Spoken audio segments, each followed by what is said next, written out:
उपेंद्र कुशवाहा के इस बयान पर कि लालू प्रसाद के साथ पाकिस्तान में बंद भारतीय कैदियों से भी खराब बर्ताव हो रहा है, केसी त्यागी ने इस पर प्रतिक्रिया दी। उन्होंने आरोप लगाया कि लालू प्रसाद जेल मैनुअल का उल्लंघन कर रहे हैं और जेल से ही टिकट बांटने में अहम भूमिका भी उन्होंने निभाई है, जिसका सबूत भी मीडिया के पास है।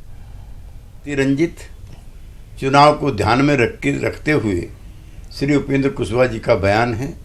उनको जानकारी नहीं है कि जो हमारे प्रिजनर ऑफ वार हैं वो किस तरह से पाकिस्तान में मानसिक संतुलन भी खो चुके हैं।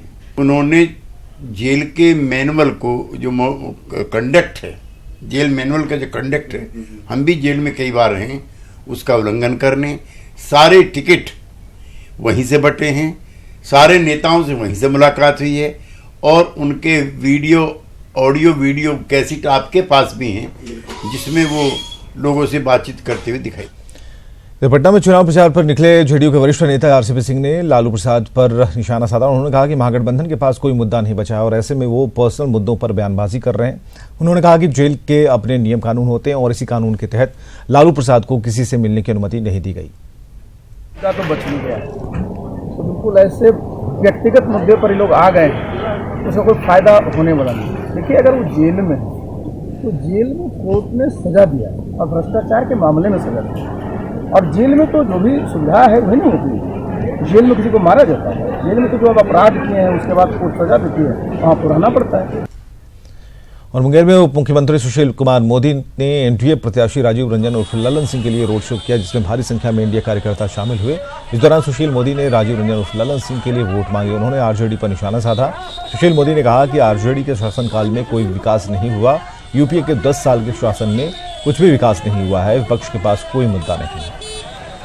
मैं कहना चाहूँगा कि वो बताएं कि उनके 15 साल जब मियाँ बीवी का रास्ता तो बिहार में क्या विकास हुआ, और पिछले 10 वर्षों में जब यूपी की सरकार थी मनमोहन सिंह की, तब विकास बता दी कि क्या विकास हुआ। इसलिए ये चुनाव विकास के मुद्दे पर एनडीए गठबंधन लड़ रहा है और विपक्ष के पास कोई मुद्दा नहीं है। तो कह रहे हैं कि आरक्षण खत्म कर देंगे।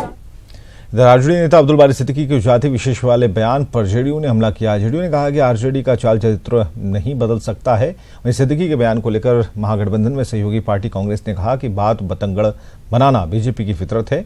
आरजेडी ने अब्दुल बारी सिद्दीकी के बयान का खुलकर समर्थन किया कि राष्ट्रीय जनता दल का जो पहले चरित्र था वो आज भी है। चाल चेहरा चरित्र अभी तक इनका बदला नहीं है।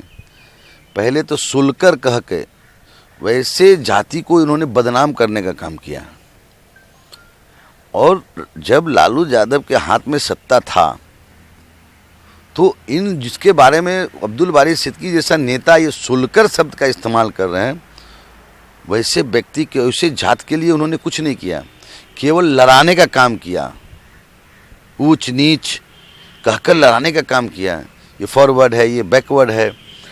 किसी वर्ग के बारे में अपमानजनक टिप्पणी नहीं की है। उन्होंने तुलना की है कि समाज में सामाजिक स्तर पर परिवर्तन आया है, लोगों के जीवन स्तर में परिवर्तन आया है, राजनीतिक तौर पे लोग मजबूत हुए हैं, लेकिन शब्दों के चयन में सावधानी बरतने में क्या परेशानी है। हमें ऐसे शब्दों से बचना चाहिए। मुकाबला बीजेपी जैसी शातिर पार्टी से है जो इसी ताक में बैठी रहती है, कहीं कोई एक वर्ड मिल जाए कि बात का बतंगर बना दें। तो मुझे बीजेपी को परास्त करना है, और सिद्दीकी जी के मंशा पर कहीं कोई संदेह नहीं है। अच्छे उम्मीदवार हैं, बड़े लीडर हैं, और वो उनको समर्थन मिल रहा है, वो जीतेंगे भी दरभंगा से। इसमें गलत क्या कहा है, और यही राजनीति है हमारी। ये कोई नई बात तो सिद्दीकी ने कहा नहीं है। सामाजिक न्याय का मतलब क्या है? हिंदू समाज व्यवस्था में जिनको आपने बिल्कुल हीन बना करके रखा है, जिनके साथ आप उठते बैठते नहीं हैं, जिनको कोई आप पद प्रतिष्ठा वाली जगह नहीं देते हैं, जिनसे आपके छुआने में आप अपवित्र हो जाते हैं, उन्हीं लोगों को तो आवाज दिया है लालू यादव ने, उन्हीं को प्रतिष्ठा दी है सामाजिक न्याय आंदोलन से।